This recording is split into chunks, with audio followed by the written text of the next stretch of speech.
Hey everybody, happy 4th of July.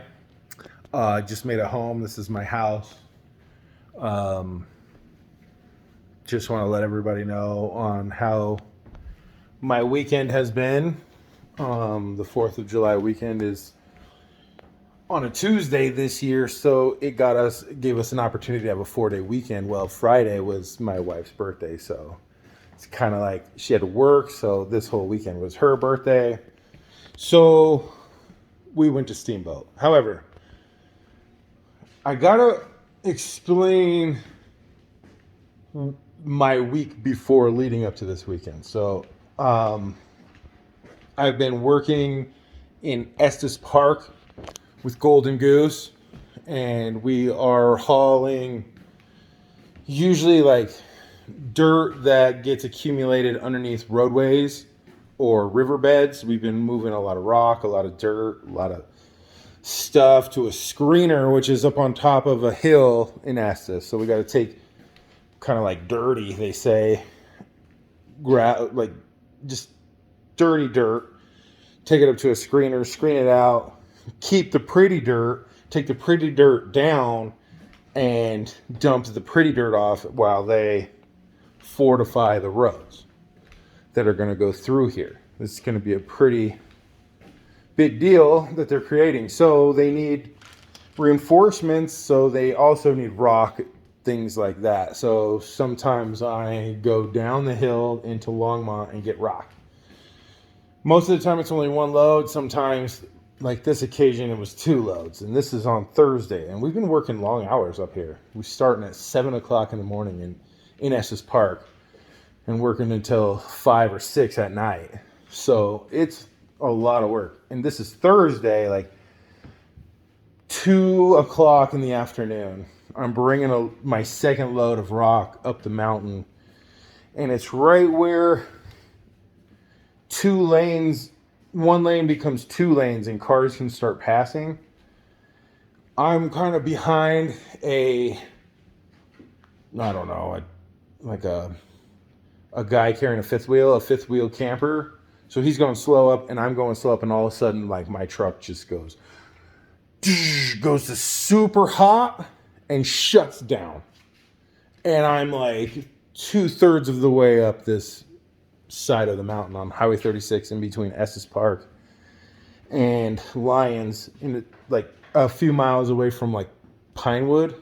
If anybody knows where Pinewood is, you've been there. If you've seen, like, the Colorado Cherry Company has their free samples there, and thank God they have Wi-Fi there. That's how I got a hold of my wife after a few hours of messing with my big truck that weighs 53,000 plus pounds, and it is not moving. I mean, like, if I can get it to 100 yards, I would be ecstatic. But I say that to tell you this, like, so I'm on like the 3rd turn of the Daytona Mountain Race, and I'm just seeing cars come one full tilt trying to pass other cars, and one of them doesn't want to get past, right? So they're both on it trying to get past, going around this bend right where I'm broke down in the slow lane. Like, half on the slow lane, half on the shoulder. Like, I cannot get it any closer to this mountain. And I got my triangles out, and these cars are just like boom, boom, locking up. Every 5th pass is like cars locking up. And like keeping from like running right into the back of my truck. And I am like at the mercy of Jesus at this point. Like, oh my God, I'm going to be the reason there is a death on this mountain today. And I was desperate to figure out, like, there's got to be a solution to this. Like, okay, there's got to be a solution. I can't give up, because if I give up, like, it's for certain somebody's going to crash into the back of this truck.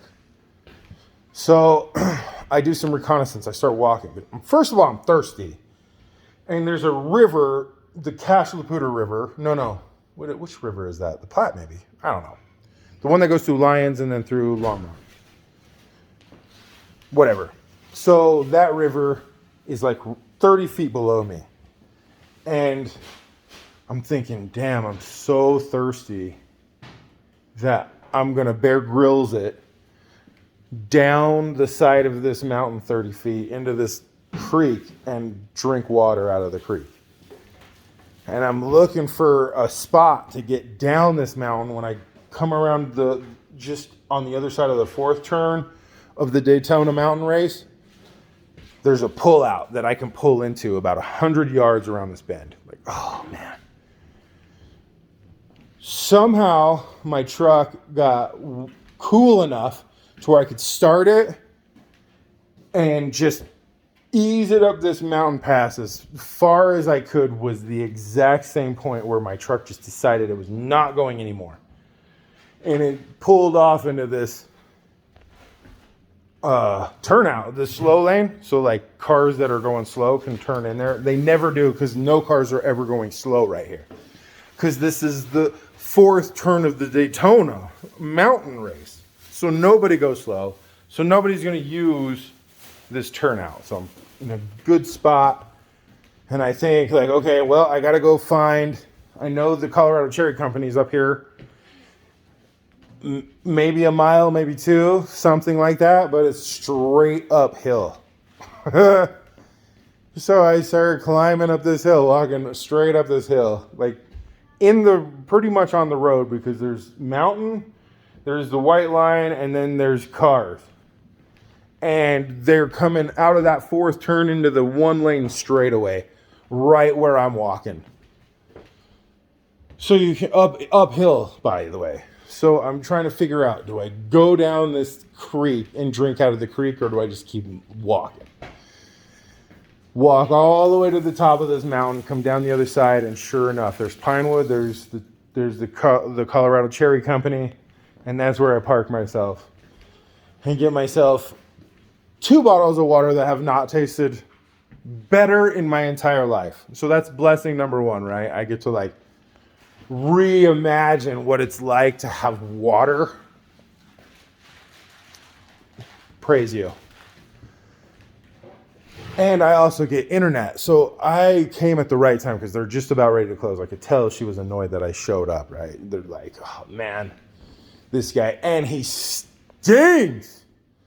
You know, I smelled like the underside of a broken down truck, man. It was gross. I know I smell gross. But I needed to go in there and get the code and call my wife, which she came, thank God. Slowly, but she made it. We got there. She brought me back down the mountain so by this time, then I messed up. One more time, I got to tell you, I messed up.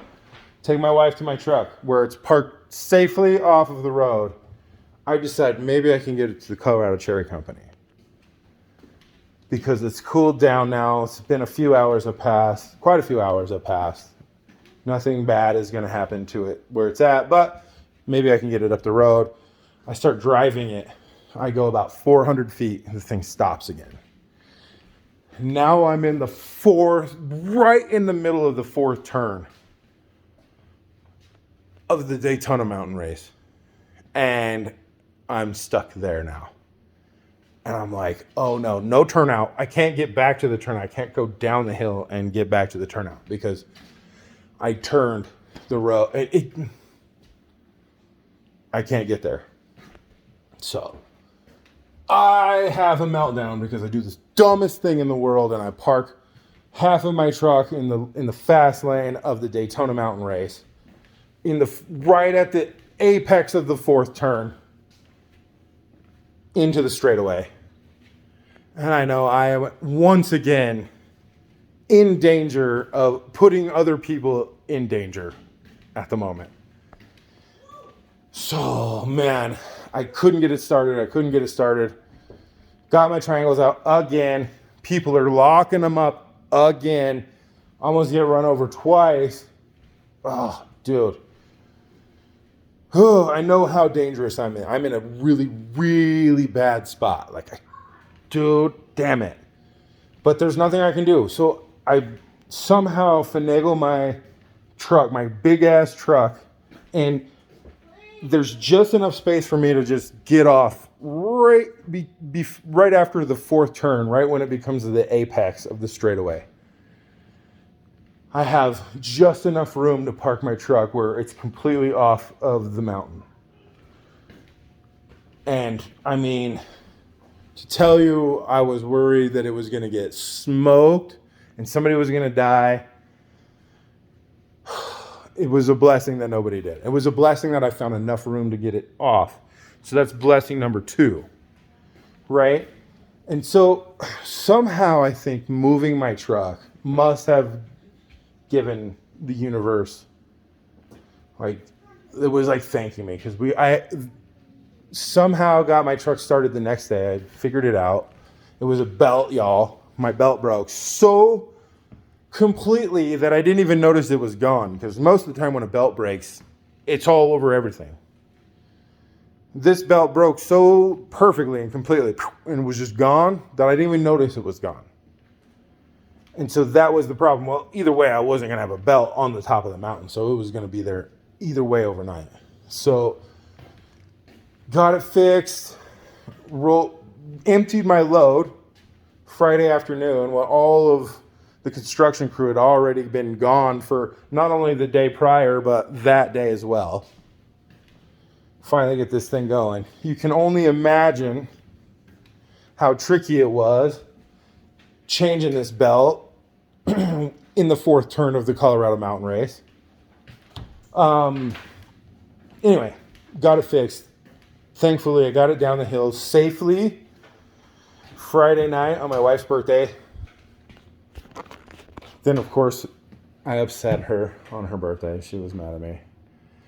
But then Saturday came around and we decided we were going to go to Steamboat Springs. So we're going to Steamboat Springs. I'm still pretty stressed out about my damn truck being broken down, but praise. It was like, dude, you're good at having grit and figuring it out and getting things done and getting them done safely. And it was like a lesson that I can tell to any trucking company interview. Like if I was ever to go to a company again and drive for a company truck, I could tell them this story and they will be like elated because I can explain like extreme ownership and taking ownership of the situation and not giving up, even when your dumb ass made the situation a lot more dire. Still getting it done and having the grit to do it safely and getting everybody home in one piece. That's blessings upon blessings upon blessings, because without that, I didn't get to go with my wife and my kids to Steamboat Springs this weekend. So we head up the next day, right, Sammy? We go up the next day, Saturday, right? Is that when we went up? Oh yeah, we hung out here Saturday. I was tired. I had a Saturday that I slept through pretty much. So Sunday we go to Steamboat Springs. We're on our way to Steamboat Springs. I take a weird way. Sammy's kind of, which way are we going? And I'm like, we're going a shortcut. I don't know if it's a shortcut. I'm going to be honest. I've seen it has similar ETAs. I just wanted to check it out. So I wanted to go that direction just because I'm on vacation. Why not? So we go this weird back way to where, you know, where the, what's it called? The Dala?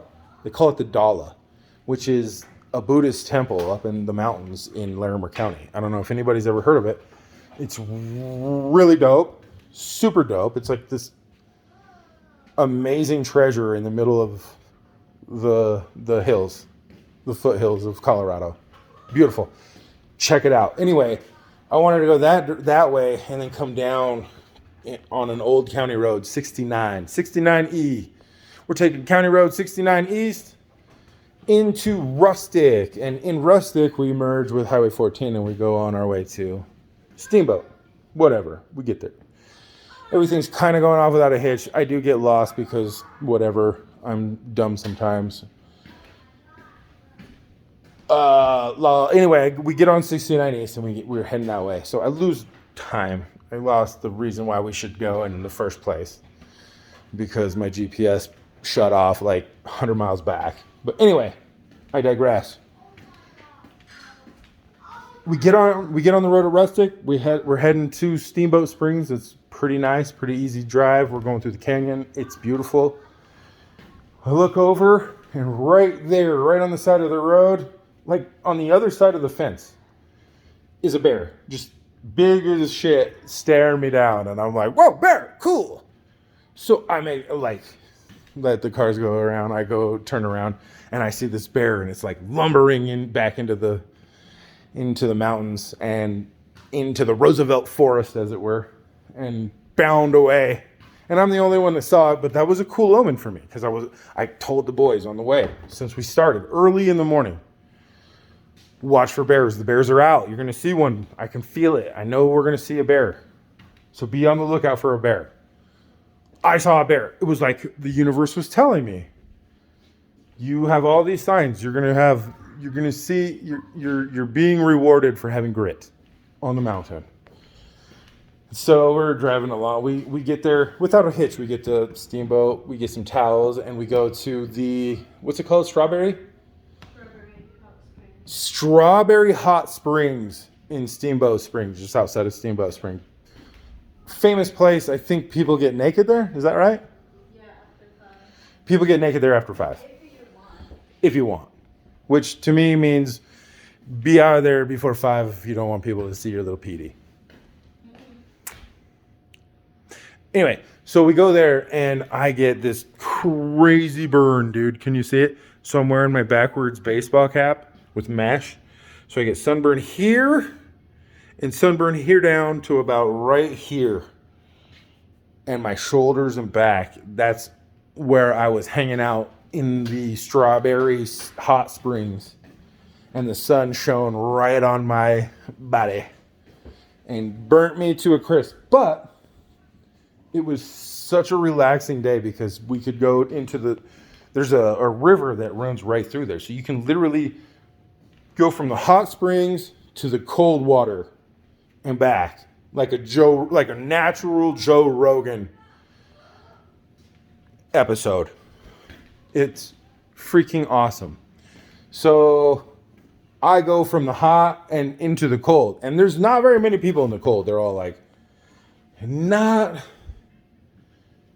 in touch with their inner bitch. A lot of people are not in touch with their inner bitch. I will say that my wife hung out in the cold with me for the longest, probably, and my son. And my other son hung out in the cold probably longer than everybody else there, except for maybe one other guy that I saw show up later that was probably there to take his pecker out, to be honest with you. Anyway, we were in the cold, so it was cool. It was a cool place to hang out. And I mean, once you get adapted to that cold, it's really exhilarating, man. And it was like it washed all of the stress, just washed out of me. And I got to wash all of that stress away that I had all week last week. And I got to I don't know how you would even say it, right? Just get to be like with my family, and it was a great feeling, right? It was cool. So anyway, I get sunburned, but we go to the hotel we stayed at is the Steamboat Grand Hotel. Dope. It's like within walking minutes of the gondola, which we took pretty much the whole afternoon. Yesterday, which I guess was Monday, right? So Monday, we just hung out on the gondola, and then after the gondola was done, we're walking off of the gondola. Now, let me tell you, the whole gondola situation was a whole nother story because we got to walk. It's awesome up there. If you've never been to the top of the mountain at Steamboat, I mean, the panorama is breathtaking, and it's so immense. It's so cool. It's such a great place to be. So being on top of the world ultimately. So it was really neat to be there and to like I'm having a blessing being there, right? Everything is great. And in fact, Xiaomi at the pool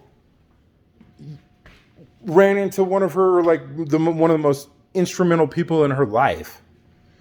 Was just casually hanging out at the pool in Steamboat Springs randomly. Like, oh, I know you. Like, how random is that? So they're gonna hang out. So Xiaomi has a friend, and I'm like, bet I'm gonna go have a Qdoba sub and You guys do whatever you're going to do. I'm going to go have a sub by myself. The boys are in the pool chilling.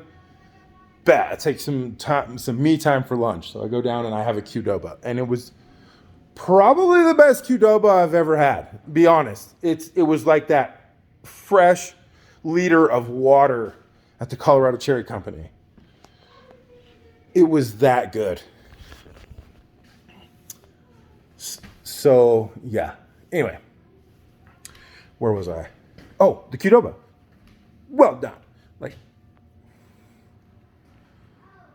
Qdoba and Steamboat. I don't know, like, you guys seem, it was like they should be running. Honestly, this is who the people that were there were the people that you know will someday open a Mexican food truck and be great at it. But right now, they're just saving up their funds to work at Qdoba, and they're killing it. And I just want to say that crew at that Steamboat Qdoba, my hat is off to you. So anyway, I go have lunch. It's a great Sunday, man. Dude, or it was a Monday, actually, at this point. So most of the people are gone. So all the crazy people that were there to, like, party and get down, there's a lot of those, I guess, in Steamboat. I think they go there to get naked in the springs. Anyway, Monday is a great day. So we go up the gondola 3 times. We come back down. We're walking through Steamboat Springs. And if you know anything about this area of Steamboat, where you get off the gondola, there's like this little like green play area where you can just like, they have like bean bags, like you can play cornhole or whatever. Like people are just walking up and playing cornhole. And it's just kind of like a community thing. And there's guys throwing these little Nerf footballs. They're not Nerf, but they're like Nerf, like soft. They're throwing these footballs around with their kids. And I'm like, oh, dude, we're going to throw the football around. We are going to throw the football around in the backyard of our Steamboat Grand Hotel. Phenomenal. So I grab these footballs and I'm teaching the boys. Well, they know we've run pass routes before, but we're running pass routes just like in the walkway next to the park where there's a fence, but we're on the other side of the fence, but we're throwing the football around, right? There's plenty of room that we can run routes and go deep, and it was a blast. So I threw the football with my boys for probably an hour. So fun, dude. They're keeping score. I was all-time quarterback, and they're keeping score on the game. And, well, Tiago, my oldest, he was ahead, 14-0. But then Andy stopped. Andreo dropped a dime. I dropped it in the bucket. Hit him in the hands. The only thing he had to do was squeeze the ball. Ball falls out. He misses the ball. Like, you don't score, dude. Tiago's turn. Tiago comes up first route. I'm like, run the out route. Fake it. Like, look at me. And then break it up. And he didn't fake the out route. Andreo just sat on it like he was Deion Sanders. Picked it off and ran it back for 6. And after that, Andreo was unstoppable. This kid, every route I ran him, he would run it and catch the ball. It was like having like Tariq Hill, whatever. He wasn't that fast. He's not the cheetah. He's Tariq Hall. He's like the Aldi version. Especially lined up against my older son. He was just burning him. So he ended up winning. Really fun. Everybody was there watching us play football. They were like, damn, my kids, I got to throw like underhanded if they were going to ever catch the ball. And your kids are like catching like go routes and shit. And it's true. So we get done with that. It starts raining. So my wife's like, let's get reservations to the 8th Street Steakhouse. And I'm like, cool, we'll go to the 8th Street. One of her friends said, it's the place to be. It's Monday. We make a reservation for 6 to get there at 6. Like, okay, we got to be there at 6. Like, all right, I'm just going to take a shower, change my clothes, and get out the door. It's like 5 o'clock by this time. Because the gondola shuts down at 4. It was 5. We played for an hour, and then we get to our room about 5 o'clock. We have to be at the 8th Street Steakhouse, 11 minutes away at 6 for our reservation. Bam. So we get changed, We get in the car, we roll down there, we roll up into the 8th Street Steakhouse at like 5:45. But we had to walk because there's a lot of people. Like, this place is like 8th Street downtown was hopping at like right around 5:45 yesterday afternoon, right? So we walk the block and a half and we get there and we walk in and everybody's like, is this him? Like, is this the guy? And the girl who's the host, right? She has no idea. She's like, she looks like she's 12, right? Like, she has no idea who Trey Parker is. But they've all been told that Trey Parker is coming. I said, well, unbeknownst to me, I'm just a guy walking in with his family with my hat on backwards, right? Like, and they're like, and this girl, she's like, I guess I'm taking them to this table. Like, okay, she was like expecting to meet some big movie star, and I walk in. She's like, I don't know. And I'm like, I don't know either. Like, whatever. Like, who was who? Well, I sit down, and about 3 minutes later, I figure out Trey Parker and his family walk in. And that's who was supposed to be showing up right then, right? Well, we don't know. So I see him walk in. We're seated. We get seated. I see Trey Parker walk in, and I'm like, is that Trey Parker? Like, wow. Okay, like, be cool. Be cool. Like, my wife would never know. Like, if I were to tell my wife, Trey Parker just walked in, she's going to be like,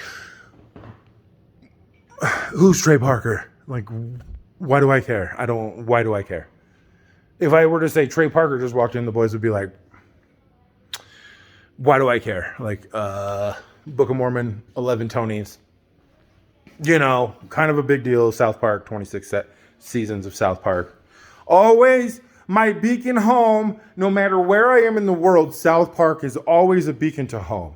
And that's why Casa Bonita is such a big deal. And Casa Bonita just opened up on my birthday. Grand reopening. On my birthday, Casa Bonita. I know who Trey Parker is. I mean, just like, what? But I'm like, okay, how do you do this? Like, I just cool. Like, so my waitress is at our table now, right? And she's like, have you ever been here? And of course we're like, nope, never been here. Don't know anything about this place. Just know that it's got 4.8 stars on Google. It's a place to be, apparently. Absolutely. So what's going to happen is you're going to go over there and pick out a piece of meat that you're going to cook yourself on the shared grill over here with everybody else. They're going to cook their steaks or their hamburgers right here on their grill by themselves. You're going to have a beer, whatever cocktail, drink, whatever you want. Take it in there. Enjoy, the grill. And the boys are more than welcome. They can cook their own food too. We highly recommend them cooking their own food. We'll tell you exactly how to cook it, exactly how long to cook it, what you should do, the process, and how you do this, etc. On and on. Like, okay. And then I'm thinking, as she's explaining this to me, which seems super dope, because who cooks this steak better than I do? Right? Exactly. Crickets. Nobody.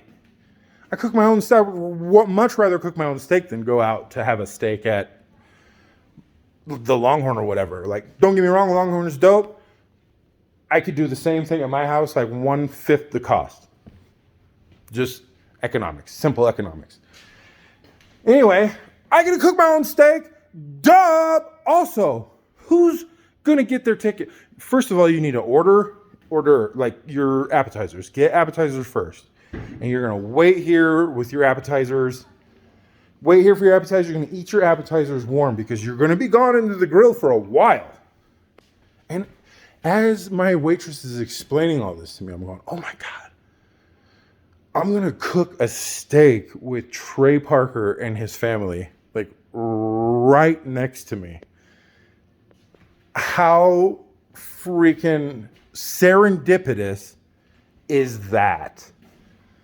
Wait, it was like this lady was explaining to me, if I had like one last wish on earth, like what would it be? And this is how I would explain everything that I would want. So, like Make-A-Wish Foundation shit. Okay, this is how I feel like.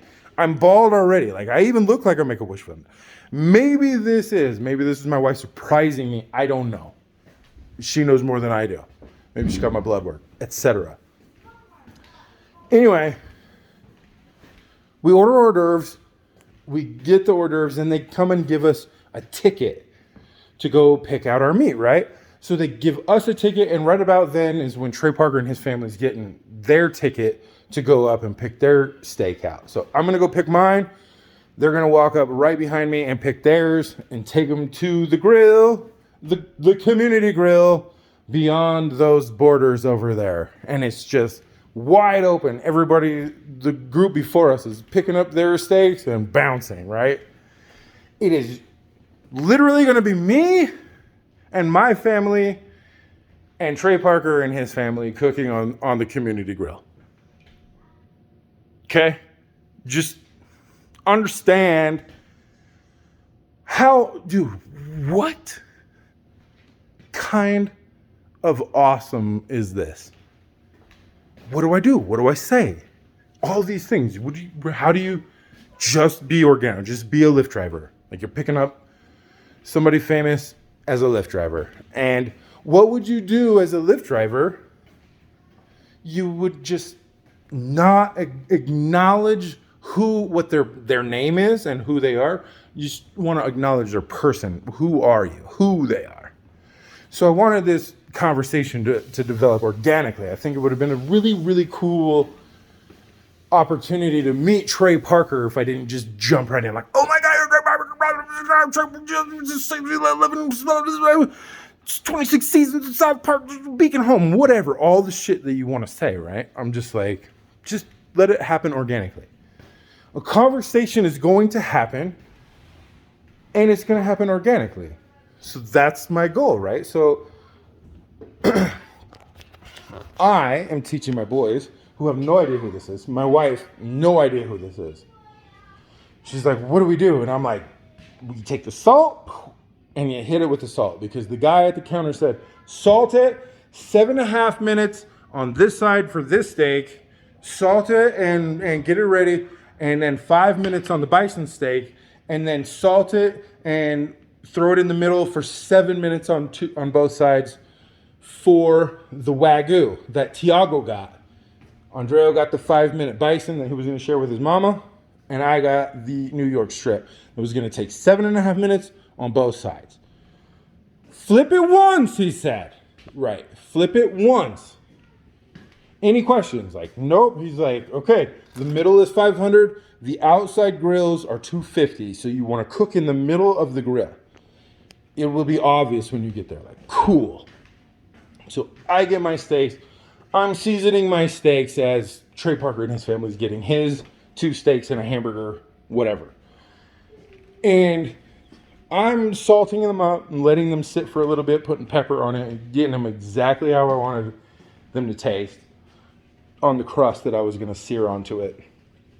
And I'm peppering them, and Trey Parker and his wife and his kid walk in, and they go like, plop, throw all their meat down on the grill.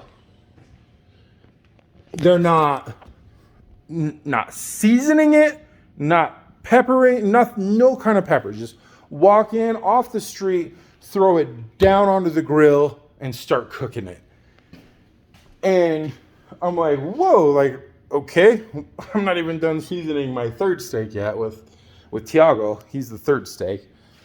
He wanted to season it himself, so he cared for his like a little baby would care for his steak. So his got on a little bit later than ours. Anyway, I put mine on right where the guy told me, and it starts searing up perfectly. Andrea puts his down perfectly, and we go over to this big clock that's on the wall. Like, I'm going to flip my steak. It's at the 3 right now. It's 6:15 p.m.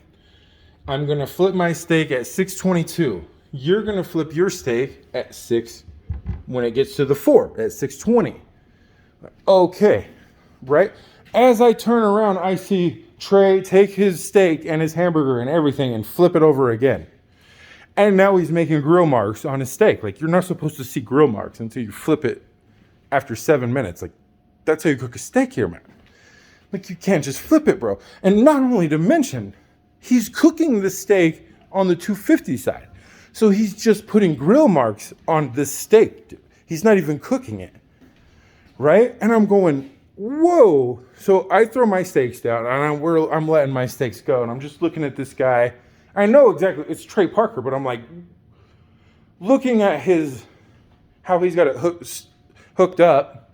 I'm going, what are you, do I cook this guy's steak for him? Like, what do I do here? Like, and I'm going, dude, nice grill mark. You know, like, well, at least they're nice grill marks, right? Like, turned it too soon. I feel like he thought that I was like, I'm trying to help him, right? Organically. Like, do you want help? Like, you got to move it from 250 to the 500, first of all. And he's like, no. These are how I want my grill. This is how I want my steaks to look. And he's like, I'm going to show you grill marks. And he takes the hamburger and flips that again. So now he's flipped this hamburger and he's flipped it, 4 times in less than a minute on the 250 side. So he had 2 steaks cooking at 250 and one right in front of him at 500 because the way the center of the grill happened. So like, but it was real close to the counter. Like my steak, you had to have a long thongs to turn it because it was like on the other side of the table. This guy is cooking his steaks like right in front of him, like right on the grill in front of him. And I'm like, whoa, what are you doing, dude? You got to like cook that. My wife is oblivious. And so like at this point, I'm like, I'm not going to tell him I know him. Like, I'm just going to let him be Randy Marsh because that's who because I was talking to him and I didn't freak out and be like, Trey Parker and all this shit. I could just pretend like I didn't even know who he was. Just a guy flipping his steak way too early, which at this point he was. He was Randy Marsh. He wasn't Trey to me. And it was like, oh my God.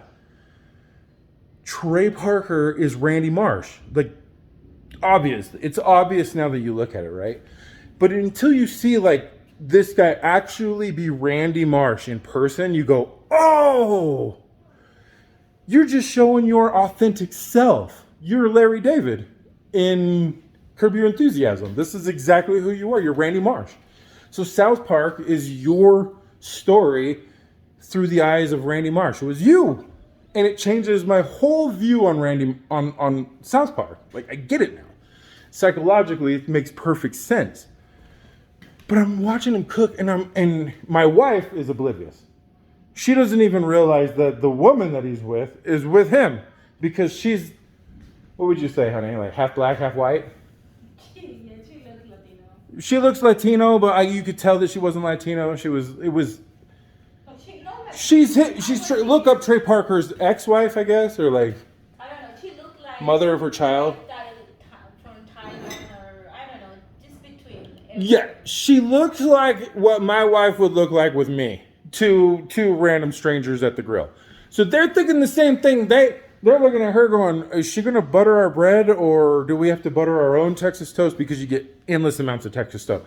So I could see the lady looking at my wife thinking, and my wife is looking at her like, are you going to butter my Texas toast? Or like, what's going on? Like, who are you? Like, what? You're with that guy? Like, why would she be with that guy? And the lady's going, why would she be with that guy? We're just having a moment, dude. We're just guys with our significant others being themselves. And it was obviously this is my wife's birthday weekend, so I'm celebrating her. And he's celebrating either his wife or his daughter's birthday, that they're just trying to have the same thing I am, right? So I allow it. But this guy goes to like flip one more time his steak and his stuff, and he puts it on his plate. And by now the cook has come out, and he's looking at everybody like, dude, you're not done. You can't eat that. Like, it's not done. You cooked it for 4 minutes, maybe max. Both sides, 4 minutes on 250 degrees. And he's like, and his lady's like, That's exactly how I like it. I like it medium rare. That's exactly what I want. That's where I want it, and that's how I'm going to. And they're looking at me like I'm an asshole because 4 minutes in, my son's steak is literally on fire as the fat from this beautiful cut of buffalo sirloin is being rendered down into a delicious, excellent piece of meat, right? And so it's about time for us to flip his burger, his first turn. Trey Parker and his family are already plating their meat, and they're going to sit down. And I go, what was that? I wanted to yell out, like, Randy, you are not done cooking those steaks, man. You can't eat that.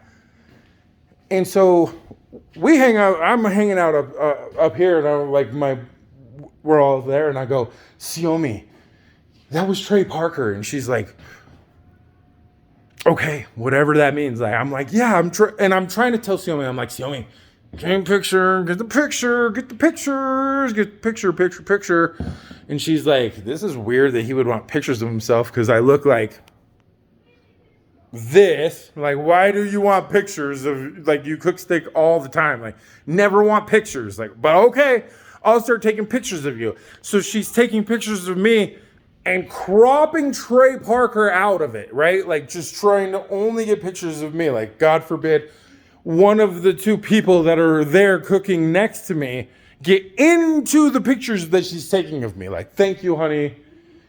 Thank you. So she's like, I was like, let me see the pictures. And she's like, okay. And I'm flipping through, and it's just my big belly. Like, that's all she wants to focus on is my gut. So all I see is my gut and blotting out all of Trey Parker. On any close-up, any shot that would have shown, like, I'm literally elbow to elbow with Trey Parker. As he looks, this is what his steaks look like. 3 pieces of tanned ass and gone.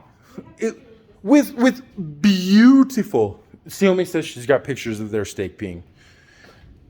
You'll see the beautiful grill marks that I am obviously trying to make a point. Like, bro, you got to cook that. Like, you didn't cook it. You have beautiful grill marks. You shouldn't have grill marks. The grill mark should be one time after you flip. One time. They should go one way. He's making checkerboards. So I'm like, those are beautiful checkerboards, but you're not cooking, what do you say? So I'm just like, I want to let him take that to his. So we go sit down, and I tell my boys, you cannot cut into it, right? So we go down there a few minutes later. It's like maybe 5 more minutes. We're up cooking our steak, and I want to hurry back down. I'm like, hurry, grab your steak and let's go. let's pull it off like a minute early. So I pulled off the Wagyu a minute earlier than it was supposed to be. But we cooked our steaks perfectly. We go and sit down, and my boys want to dive into it right away. Well, I'm like, no, you got to let it rest. Andrea had to let his rest for like 1 or 2 more minutes, and then we could cut it up, and then Tiago's had to rest for like 5 or 6 more minutes, as did mine. So I sit down, and we're right next to them. And I tell you, when I tell you they went and just sat down, and from where I am on the grill, I can look right at Trey Parker. I'm watching him going to dig into his steak, right? And he immediately sits down and starts cutting into the steak, and he looks at it and is just appalled by what he sees, because it looks like he's carving into a tanned ass. It was like, it was gross, dude. It was the most raw, what my waitress would describe as cooking it on the counter. He cooked his food on the counter and then dug in like he was going to eat it right away. And I'm watching him and his daughter and everybody just look at their food like, ugh. Do we go back up there and cook some more and risk being like, hey, Trey Parker, hey, fucking basketball with the big fucking, you want to be that guy everywhere you go? Or because the cool guy who didn't give you much of like anything, just, hey, you didn't cook that, which he was right. Now I get it. He was right, but I'm not going to tell him he was right. As I'm cutting into my delicious, perfectly cooked New York strip, I am going, oh my God, this is delicious. I had the best meal I've had in, how long has it been since we've had a good meal like that, Skimmy? I think for your birthday on Saturday. 7 whole days, probably 7 or 8 whole days. Like I haven't eaten like this. Such a blessing, right? So ultimately, this guy, he's like, I call it now Trey. Trey is no box guy because he did not want a box for his food, dude. He was like, nope, we're good. Like, you sure you don't want a box? Because we're right here, right? I'm watching everything that's going on. Like, I'm right next to him. Sure you don't want a box for your food? They're like, nope, just take it. And they take these nasty scraps of meat off to the dungeon, whatever they make dog food with it. It was tremendous. I had the best meal of my life. So what I'm trying to say is, look, Trey Parker is really Randy Marsh. That's like, I know it's probably been obvious the whole time, but if you don't know, now you know. Randy Marsh is Trey Parker. That is who that is. He will literally cook his boot for a minute and a half on 250 and then try to eat it. Like, that is that guy. But my 9-year-old son and my 10-year-old son cooked their steaks, and they cooked their own steaks. So I told them when to turn it, they did it. They did their whole thing, and I mean, their steaks came out perfect, dude. The buffalo sirloin, see me, how good was the buffalo sirloin? Super good. So of course I'm saying all these glowing things to my boys, like, hey son, when you turn 9 in 14 days, we're going to go to a baseball game. And I can't believe you cooked your steak so perfectly. Great job, son. This is delicious. You cooked your dinner for your mom, and now she's enjoying her birthday dinner, and it is delicious. And of course they heard us, but was that me being weird, or was that me being going, Randy, cook your food? Like, if you can't cook, like, let somebody help you. Like, I don't know what to even say about why anybody would cook food. Like, did they not know how long it takes to make a steak taste like a steak? Because it looked like he's just ready, like, let's make this 2 minutes and go. Like fast food style. Like, why can't they do this at McDonald's kind of thing? It was weird.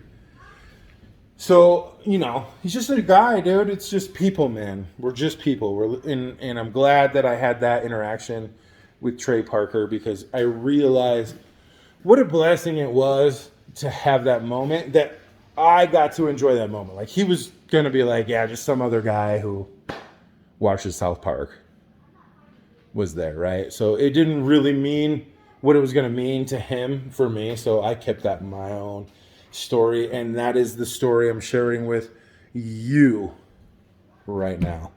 So yeah, anyway, that is catching up with me, and I'm gonna cut it off here. Yeah, Trey Parker, Randy Marsh.